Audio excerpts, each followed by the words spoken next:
အားလုံးပဲမင်္ဂလာပါကျွန်တော်တို့ဒီ6ကြိမ်အတွက်ပေါ့နော်6ကြိမ်အတွက်တဲတုံးကွက်တွေ့တဲ့နည်းကိုကျွန်တော်တို့မိုက်ရှင်များလေ့လာလို့ရအောင်တနည်းနဲ့တော့ရှင်းပြပြီးတော့မှာဖြစ်ပါတယ်ပေါ့နော်တဲတုံးကွက်ယူတဲ့နည်းဖြစ်ပါတယ်ထိတ်အလေအပိတ်ယူပြပြီးတော့မှာပေါ့နော်ကျွန်တော်တို့ဒီ863တပင်ကနေ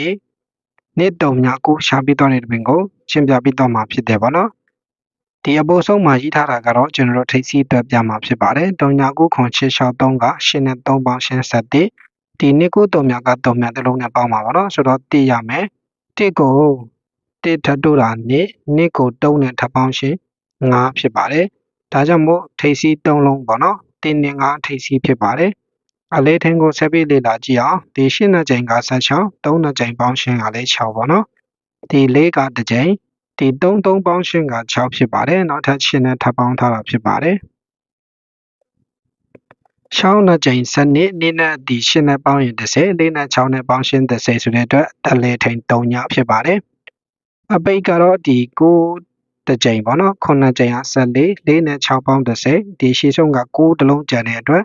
အဲ့ဒီ9ကအပိတ်ဖြစ်ပါတယ်ဒါကြောင့်မို့ကျွန်တော်တင်းနေကထိပ်စီး3ညအလဲ9အပိတ်မှာ1 3ည9 2 3ည9 5 3ည9ဆိုပြီး3ခွက်ရမယ်ပေါ့နော်အဲ့ဒီ3ခွက်ထက်ကသူရှာပေးသွားတာက2 3ည9ဖြစ်ပါတယ်2ထိပ်3ညအလဲ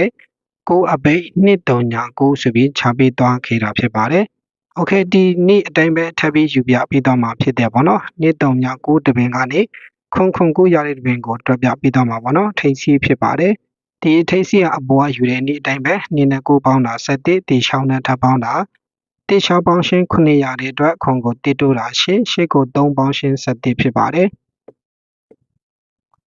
ခွန်8ထိပ်စီးဖြစ်မယ်ပေါ့